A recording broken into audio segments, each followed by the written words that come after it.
Do you know you create your own reality? Do you know that it's a vibrational universe?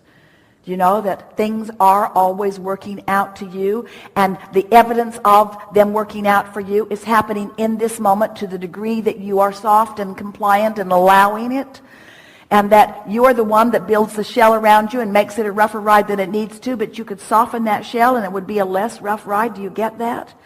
And that what is happening to you has nothing to do with anyone else on the planet, except that you're reacting to the way they're reacting to you and messing up what you're doing with your vibrational reality, that with your vibrational environment. Esther's been trying to find the perfect word because she can feel us meaning it. So she wants to say it's a climate, or it's an environment. It's a state of being. It's the vibrational beingness that you want to work on. And if we were standing in your physical shoes, we would work on it in these ways. We would go to places that feel good as often as we could. And we would acknowledge that it feels good, and we would try to identify what is it about this place that feels so good.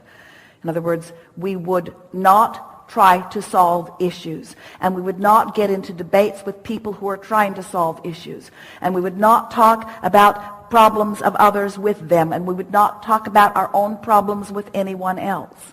We would spend our time looking for that central place that feels good, even if it's something as central and basic as the sun came up this morning and that helped me.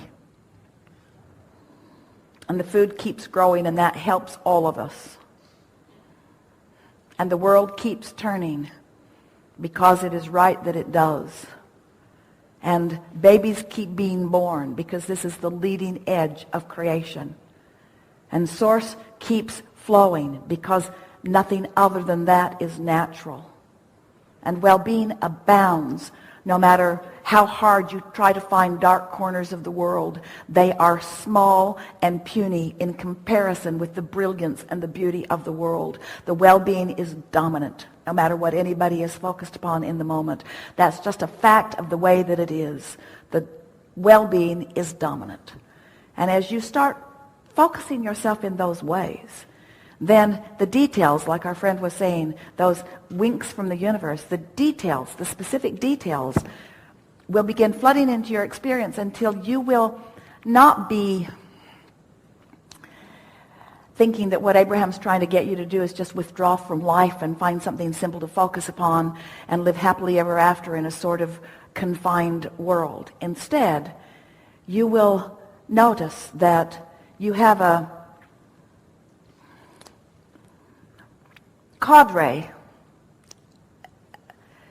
a group of non-physical intelligence who understands the specific and intimate details of your desire, who is inspiring you to a path of least resistance, not just for the outcome that you think you want, but for the pleasure of the unfolding along the way.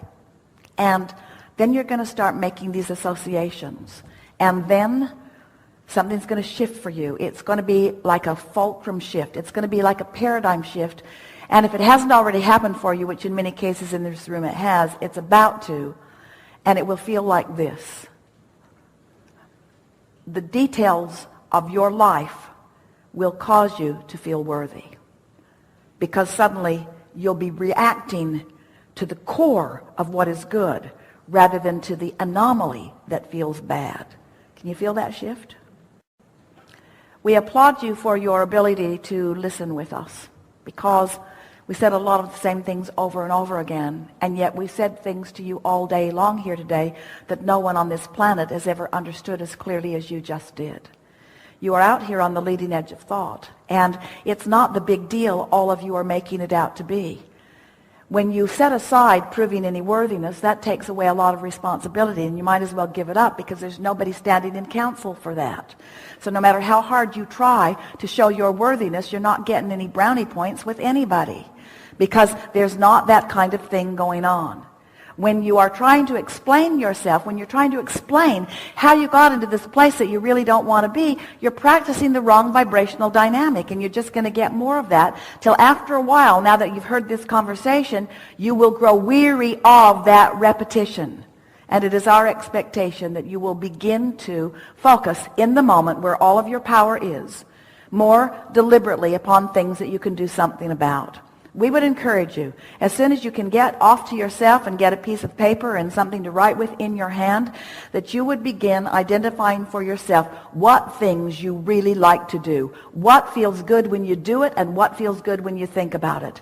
And let that be the thing that you focus upon for as long as it takes for the universe to deliver to you a whole bunch of stuff that's just like that. Because it is our promise to you. If you will take the time to make that list, the universe will deliver to you a whole bunch of stuff that's just like that list.